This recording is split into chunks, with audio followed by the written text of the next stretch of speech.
Alhamdulillahilladzi hadana lihada wa ma kunna linahtadiya laula an hadanallah. Allahumma salli wa sallim ala habibina syafi'ina qurrati a'yunina imamil mursalin sayyidil awwalina wal akhirina Muhammadin wa ala alihi wa sahbihi ajma'in wa man tabi'ahu bi ihsanin ila yaumiddin, amma ba'd. Adik-adikku yang saya banggakan, kita lanjutkan lagi kajian kita mengkaji kitab Bulughul Maram. Hadis-hadis yang berkaitan dengan hukum Islam. Kita sampai kepada hadis tentang zakat. Hadis tentang zakat. Hadis yang ke-22 dari bab zakat. Betul ya Mas? 22 ya? 22 dari bab zakat. Atau hadis yang ke-642. 642 dari hadis yang pertama, dari seluruh hadis yang pertama. Mari kita baca bersama-sama ya, kalian tirukan. Wa an Samurah bin Jundubin radhiyallahu anhu qala kana Rasulullah sallallahu alaihi wasallam ya'muruna an nukhrijas sadaqata minal ladzi nu'idduhu lil bai'.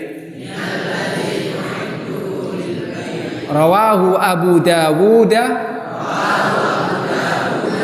wa isnaduhu layyin.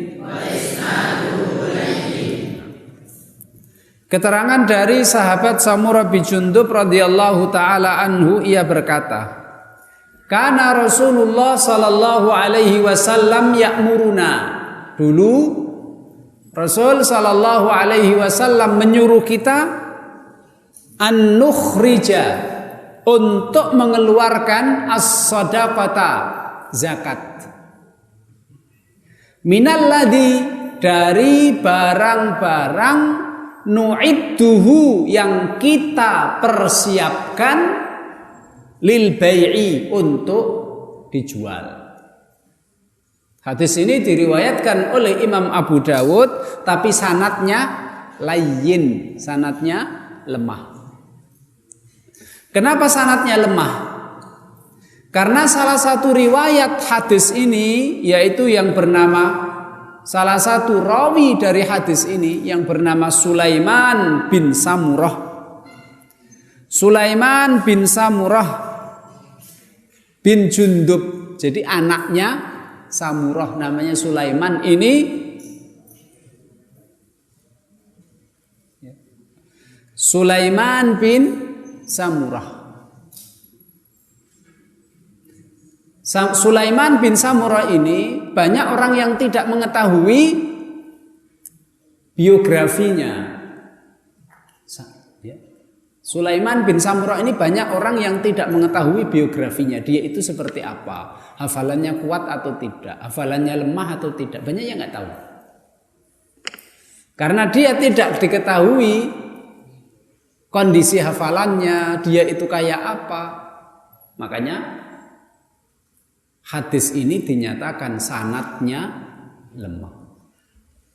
Meskipun sanadnya lemah, tapi Imam Ibnu Hajar Al-Asqalani kenapa memuat hadis yang sanadnya lemah? Sanadnya lemah, tapi hukum yang ditunjukkan oleh hadis ini hukumnya benar. Hukumnya benar. Kenapa hukumnya benar? Yaitu wajib mengeluarkan zakat dari harta benda yang diperdagangkan. Siapapun memperdagangkan apapun, maka wajib dikeluarkan zakat. Paham ya Mas? Paham enggak? Dia pedagang jangkrik. Dia dagang jangkrik. Ketika jangkriknya itu sudah sampai nisab, maka wajib dikeluarkan zakat. Jangkriknya sudah sampai nisab dan sudah berlalu 1 tahun, maka dikeluarkan zakat. Apalagi Mas? Dagang baju. Kebetulan bajunya itu baju celana. Celananya celana dalam. Kalau sampai nisab tetap wajib dikeluarkan zakatnya. Seperti orang pedagang sapi, pedagang kebu, pedagang embek. Dia punya embek, punya sapi, punya kerbau, punya kuda. Tapi kudanya itu tidak digembalakan. Kalau tidak digembalakan maka tidak wajib zakat. Hewan yang dizakati itu yang digembalakan. Kalau nggak digembalakan nggak zakat. Cuma hewan yang dia punya yang tidak digembalakan itu ternyata dijual belikan. Bakul ternyata dia Mas, bakul embek. Ya toh? Dia punya ternak embek. Nggak bisa digembalakan karena nggak ada tempat gembalaan, maka nggak wajib zakat. Cuma dia ini dagang embek. Kapan dagang embeknya itu? Setiap hari dia dagang. Dia setor embeknya, embeknya disetor ke tukang bakul sate, ya toh? Tukang bakul tengkleng. Nah, setiap hari dia nyetor itu. Bisa saja dia setor 1 hari itu kambing 20 Mas, dia setor. Wajib zakat enggak itu? Wajib karena dia pedagang embek. Apapun yang dia perdagangkan maka wajib dikeluarkan zakat. Asal sampai nisab dan sudah berlalu 1 tahun. Bakul kancing Mas. Bakul masker. Sama, wajib zakat.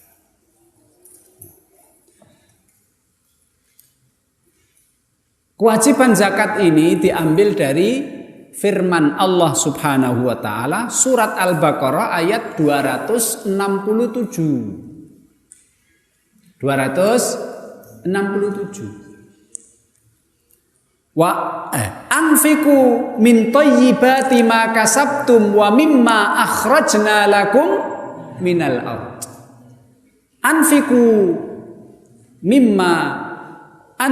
min thayyibati ma kasabtum. Keluarkanlah infak dari harta yang baik yang menjadi hasil usaha kalian. Imam Mujahid, ya toh? Kemudian Imam Hasan Al-Basri dan juga imam-imam yang lain mengatakan, keluarkanlah infak dari harta yang baik-baik yang menjadi hasil dari usaha kalian. Maksudnya di sini adalah zakat. Keluarkanlah zakat, berinfaklah maksudnya keluarkanlah zakat dari harta yang baik, yang harta itu adalah hasil dari usaha kalian. Paham ya Mas? Usaha jual beli.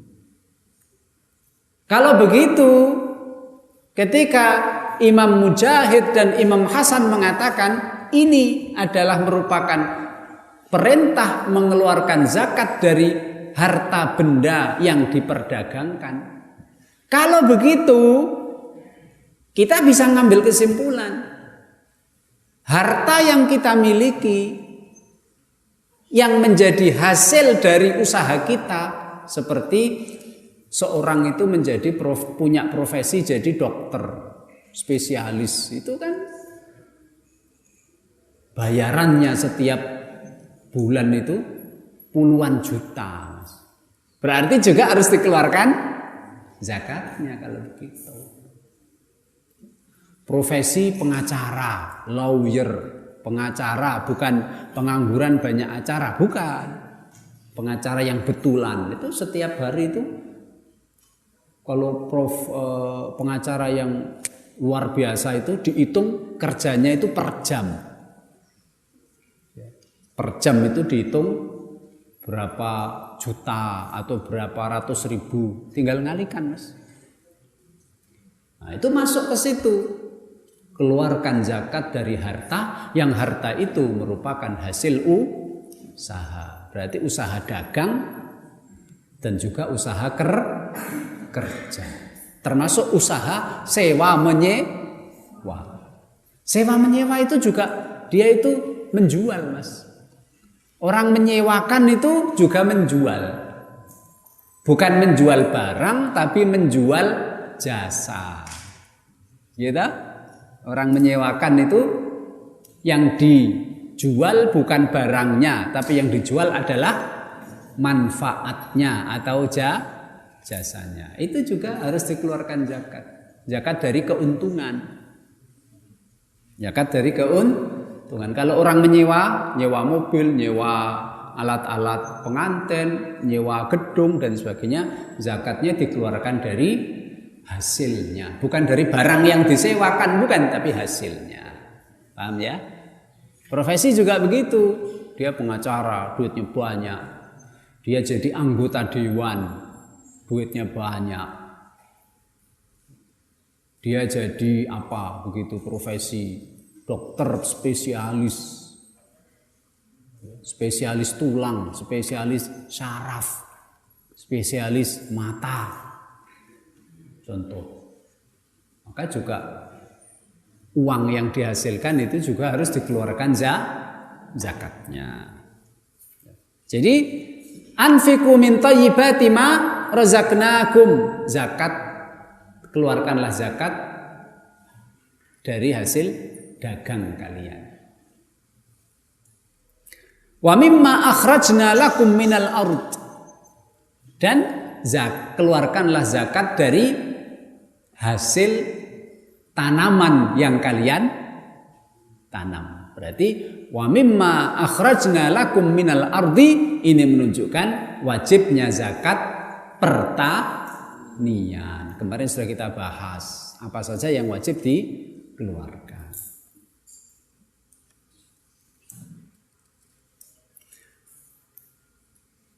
Kemudian Rasul sallallahu alaihi wasallam bersabda kepada Mu'adz bin Jabal ketika diperintahkan untuk pergi ke Yaman, jadi dai dan jadi pemungut zakat, amil zakat. Innaka ta'ti qauman ahla kitab falyakun awwala ma tad'uhum ilaihi syahadatu an la ilaha illallah wa inhum ata'uka lidzalik fa'alimhum bi anna Allah aftarada alaihim khamsa salawatin fi yaumin wa lailatin. Ajari dia tauhid, ajari dia la ilaha illallah supaya pada masuk Islam. Kalau sudah masuk Islam, kasih tahu Allah mewajibkan mereka sholat 5 waktu sehari semalam. Wa inhum ata'uka lidzalik, kalau mereka sudah sholat, fa'alimhum innallaha aftarada alaihim shadaqatan tu'khadhu min aghniyaihim wa turaddu ila fuqaraihim. Kasih tahu mereka Allah mewajibkan zakat. Zakat ini diambil dari hartanya orang kaya dan diberikan kepada orang fakir miskin. Wa iyyakum wa karaimal amwal. Kalau kamu ngambil zakat itu jangan ngambil barang yang paling bagus. Kalau kamu ngambil zakat dari barang yang paling bagus, kesayangan dia, berarti kamu dolim sama dia.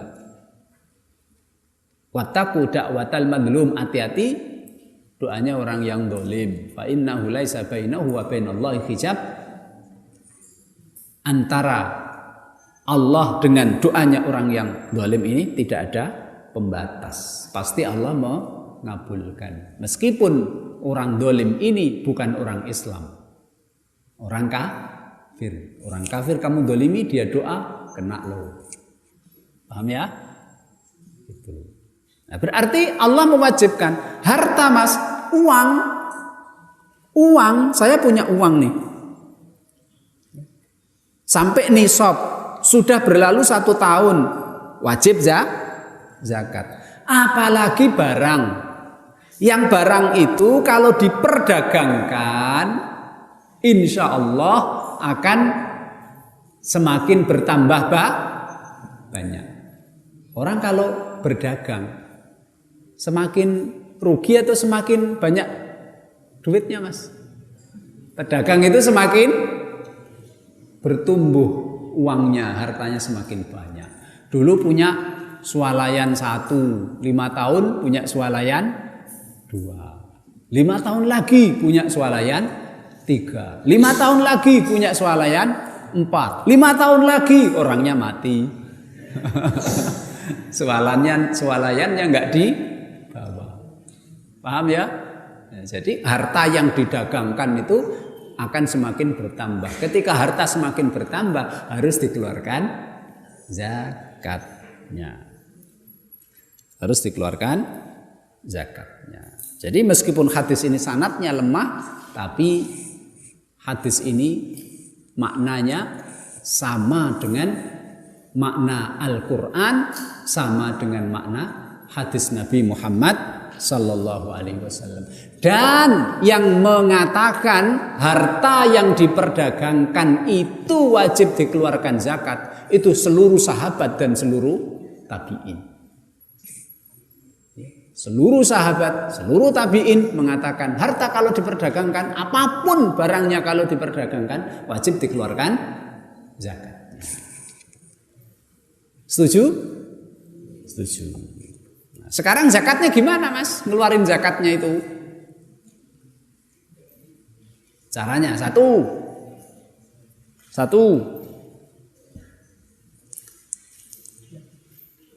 Barang-barang dagangan kita hitung. Ngitungnya adalah dengan harga jual, bukan harga beli. Paham ya? Ngitungnya itu dengan harga jual, bukan harga beli. Contoh, saya jualan emas. Ya toh? Atau saya jualan baju, contoh gampang. Saya jualan baju. Baju di toko saya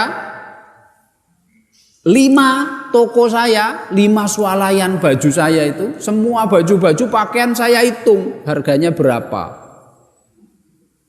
Kan di setiap baju itu kan ada dibanderol harganya toh, dan ada tulisannya, ada bukunya, dihitung. Terus semuanya berapa? Satu, seluruh barang dagangan dihitung. Satu. Kemudian yang kedua, piutang. Apa itu piutang mas? Apa bedanya utang dengan piutang? Kalau utang kita yang pinjem.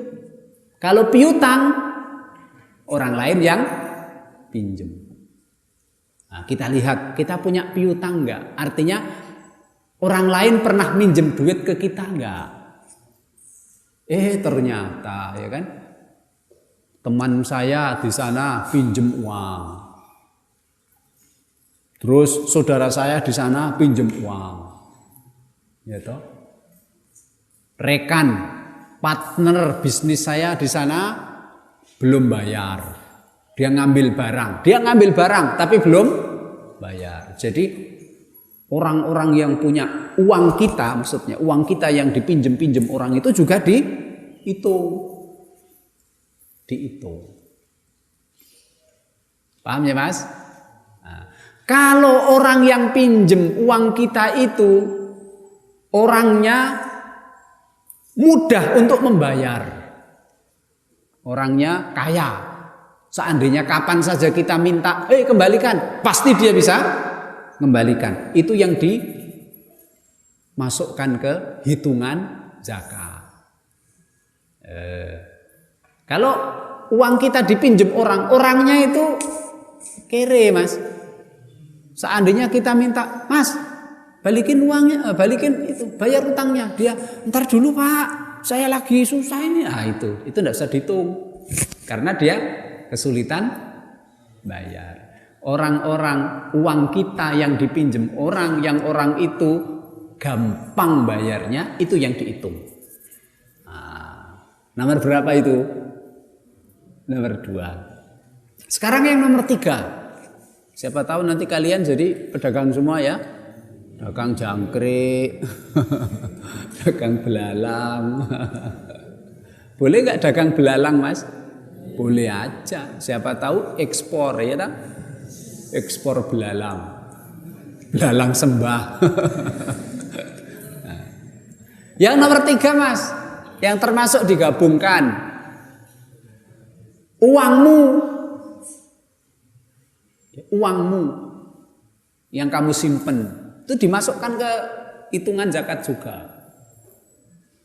Ustadz, saya itu tidak punya uang, tapi punya emas Ustadz. Emas saya itu 1000 gram Ustadz. 1000 gram itu berapa Mas? Sekilo. Emas saya sekilo Ustadz. Di mana? Di bank. Bank siapa? Bank Ju. Bank Ju. Ada bank namanya Bank Ju. Itu juga dimasukkan juga. Berarti 3. Barang daganganmu kamu hitung, utang uangmu yang dipinjam orang, yang orangnya itu gampang bayarnya kamu hitung.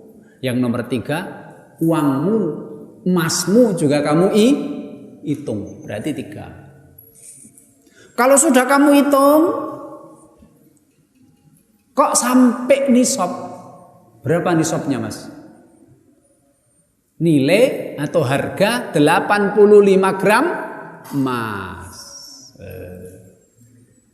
Berarti kalau sekarang emas itu 500, seandainya 500 berarti seandainya loh Mas. Seandainya 500 berarti 500 kali 85 berarti 42.500.000. Nisabnya segitu. Ternyata Mas, barang daganganmu setelah kamu hitung 100 juta. Uangmu yang dipinjam orang-orang yang kaya, yang kapan saja bisa bayar 50 juta. Uangmu yang kamu pegang, yang di sakumu, yang di brangasmu, yang di rekeningmu, ataupun emasmu, ternyata ketika dihitung 50 juta. Berarti semuanya berapa? 200 juta. Udah sampai nisab belum? Sudah, wong nisabnya itu 42.500.000 ini. Diambil berapa Mas? Kadar zakatnya 2,5%. 200.000 diambil 2,5%. Kira Mas 2,5% dari 200 juta. Kalau 100 juta 2,5%-nya berapa? 2.500.000. Berarti kalau 200 juta 2,5%-nya berarti 5 juta. Berarti zakat itu ringan apa berat Mas? Ringan. Ya, hitungannya zakat itu hitungannya kecil. Terasa berat karena kamu tidak ikhlas kepada Allah. Nafsumu itu Hawa nafsumu itu yang membuat zakat kelihatan berat. Ya itu zakat dagang. Nah, semoga nanti kalian semuanya ada yang jadi ustadz, ada yang punya pondok, ada yang jadi pedagang yang nanti wajib mengeluarkan zakatnya. Jadi satu sudah sampai nisab, yang kedua sudah berlalu 1 tahun. Tetangga saya Ustadz punya toko di rumahnya, dia jualan beras, jualan kebutuhan pokok sehari-hari gitu. Itu juga wajib zakat kalau sampai nisab. Ternyata ketika dihitung, kebetulan anaknya ngaji sama saya. Terus dia dengar, terus dia bilang sama emaknya, "Mak, ada zakatnya mak kalau udah sampai nisab." Akhirnya emaknya ngitung. Setelah dihitung cuma 10 juta. Ya, barang dagangannya beras, minyak, sarimi, indomie, ya kan, mie ayam, mie telur, ya kan, dan mie yang lain. Semuanya dihitung ternyata cuma 10 juta. Wajib zakat nggak mas? Enggak, karena belum sampai nisab. Sekarang pertanyaan, Ustadz, tokonya itu bukan milik saya. Tokonya itu saya nyewa. Terus Ustadz bayar listrik, bayar pajak, tambah lagi bayar pegawai. Berarti tadi uangmu 200 juta itu mas dipotong sewa tempat, dipotong listrik, dipotong air, dipotong pajak, dipotong pegawai. Bersihnya setelah dipotong itulah yang dikeluarkan 2,5%. Islam itu ringan, Islam itu mudah. Yang membuat susah itu hawa nafsu. Paham ya mas? Nah, sekarang kita ke bab yang lain, yaitu zakat barang temuan yang tidak punya pemilik, yang disebut dengan harta korun. Padahal belum tentu itu dulu miliknya Korun, karena Korun di Palestina sana, di tempatnya Nabi Musa. Kalau kita nemu barang di sini di bawah tanah, kita bilang harta Korun. Belum tentu miliknya. Tapi tidak apa-apa, itu kan cuma istilah saja. Nemu apa mas? Harta karun. Padahal Korun di Palestina belum tentu hartanya sampai sini. Tidak apa-apa, itu cuma Palestina. Tirukan mas, ya, ini kecil, pendek hadisnya. Wa an Abi Hurairah radhiyallahu anhu anna Rasulullah sallallahu alaihi wasallam qala, wa fir rikazil khumus, muttafaqun alaih. Hadisnya cuma wa fir rikazil khumus. Langsung hafal kan? Langsung hafal. Wa fir rikazil khumus. Wa fir rikazi, dan di dalam harta temuan, harta karun. Bukan nemu di jalan ya, tapi harta karun. Al khumus wajib dikeluarkan 1/5. Rikas itu apa rikas? Annahu al-malul madfunu fil ardi min kunuzil jahiliyah. Harta yang terpendam dalam tanah atau tertenggelam dalam air, dan itu merupakan peninggalan orang-orang zaman dahulu, orang-orang musyrik zaman dahulu. Di sini ada orang gali sumur, nemu mas, nemu patung beratnya 5 kilo, tapi terbuat dari emas. Berarti itu namanya rikas. Karena itu adalah harta yang terpendam yang dulu miliknya orang-orang musyrik zaman dahulu. Ada pemiliknya nggak, Mas? Aslinya ada, tapi kita nggak tahu siapa pemiliknya saking lamanya waktunya.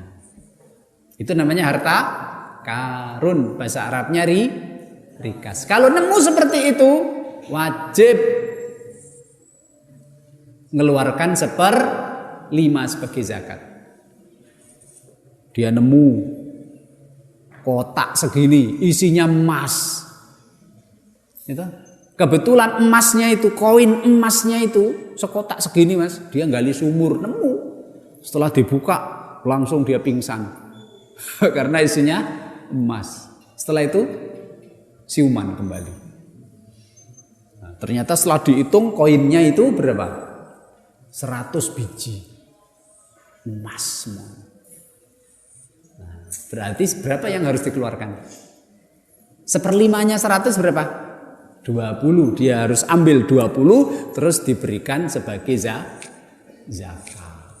Sekali itu aja, bukan setiap tahun. Sekali itu saja. Sisanya berapa, Mas? 4/5, masih banyak. Ustaz, kalau zakat tadi, zakat dagang, zakat uang kok sedikit loh, Ustaz. Cuma 2/5 mengeluarkan zakatnya kok cuma 2,5, kan sedikit. Tapi kalau harta karun kenapa dikeluarkan zakatnya banyak, Ustaz? 1/5. 1/5 itu kan sama dengan 20%, ya enggak? Kok banyak? Nah, iyalah banyak. Karena kamu mendapatkan harta karun itu tanpa usaha. Tiba-tiba saja kamu mendapatkan harta karun. Karena kamu tanpa usaha, kamu dapat rezeki nomplok. Gitu? Ya, maka zakatnya harus banyak lah, yaitu 1/5 atau 1/5 atau 20%. Masih 5 menit lagi. Hadis selanjutnya, ini hadis ke 24 ya. 24. Wa an Amr bin Shu'aib an abihi an jaddihi radhiyallahu anhuma anna Rasulullah sallallahu alaihi wasallam qala fi kanzin wajadahu rajulun fi kharibatin. Apa sabda Nabi? In wajadtahu fi qaryatin maskunatin fa'arifhu wa in wajadtahu fi qaryatin ghairi maskunatin fa fihi wa fir rikazi al khumus.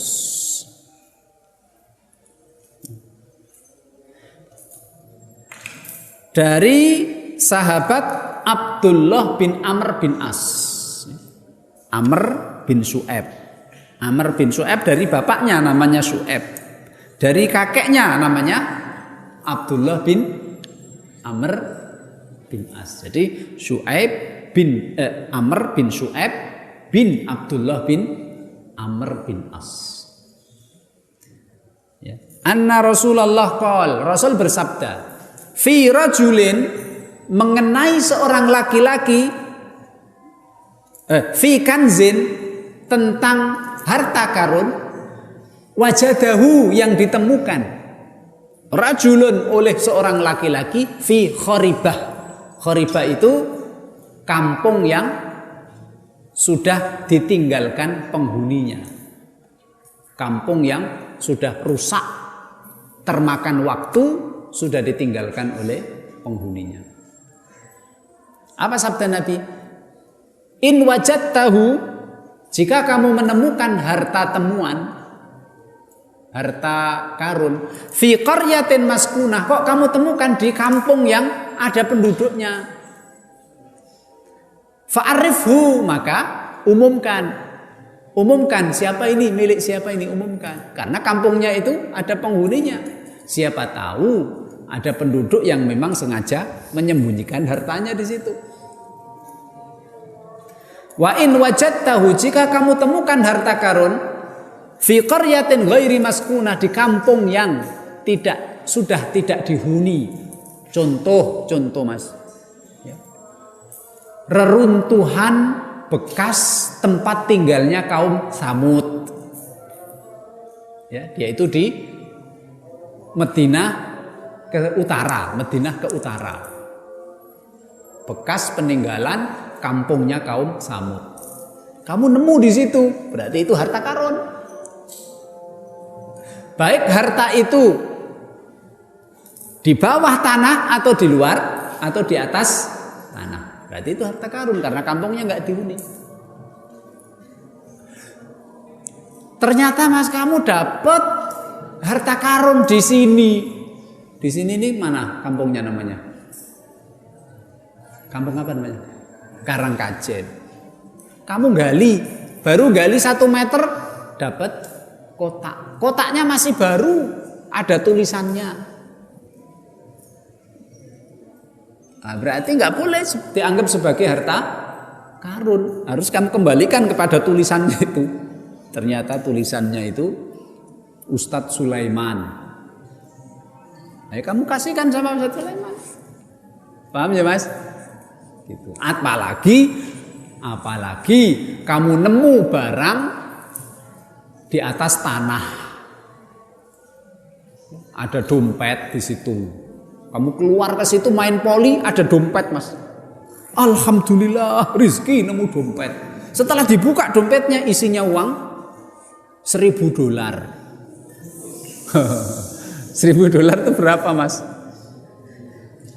14 juta ya?